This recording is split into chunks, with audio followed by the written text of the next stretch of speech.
Recording studio बानावर किशनगंज।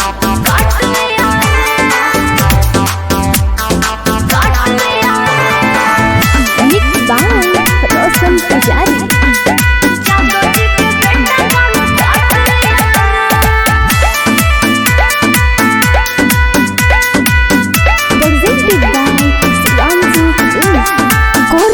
दबा के मुझे साट लिया रे, कोरा में दबा के मुझे साट लिया रे, अहिरा के बेटा गाल काट लिया रे, जादू जी के बेटा गाल काट लिया रे, मेरी पोर शादी सब में बांट दिया रे, मेरी पोर शादी सब में बांट दिया रे, अहिरा के बेटा गाल काट लिया रे, जादू जी के बेटा गाल काट लिया रे।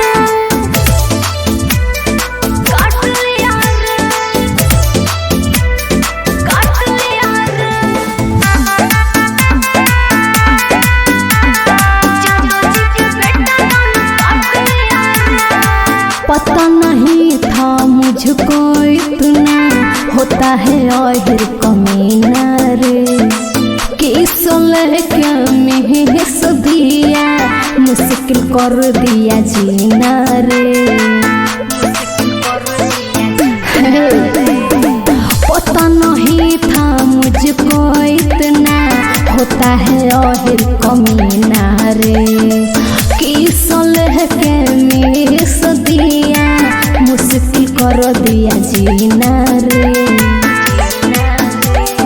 लव वाला बो दिया बिया रे, लव वाला बो दिया बिया रे, अहिरा के बेटा गाल काट लिया रे, जादू जी के बेटा गाल काट लिया रे, कोरा में दबा के मुझे साट लिया रे, कोरा में दबा के मुझे साट लिया रे, अहिरा के बेटा गाल काट लिया रे, जादू जी के बेटा गाल काट लिया रे,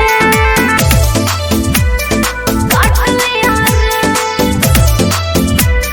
काट लिया रे, जादू जी के बेटा गाल काट लिया रे। मेरा दुपट्टा पकड़ के बोला सुनो बेबी आई लव यू, हमने कहा कान के नीचे एक झापड़ लगा दूं, एक झापड़ लगा।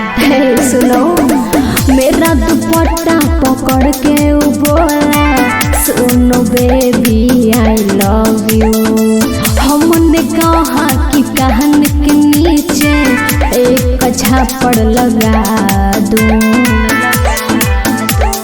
रोशन पुजारी माल चाट लिया रे, काजल मोहल को डांट दिया रे, अहिरा के बेटा गाल काट लिया रे, जादू जी के बेटा गाल काट लिया रे, कोरा में दबा के मुझे साट लिया रे, कोरा में दबा के मुझे साट लिया रे, अहिरा के बेटा गाल काट लिया रे, जादू जी के बेटा गाल काट लिया रे।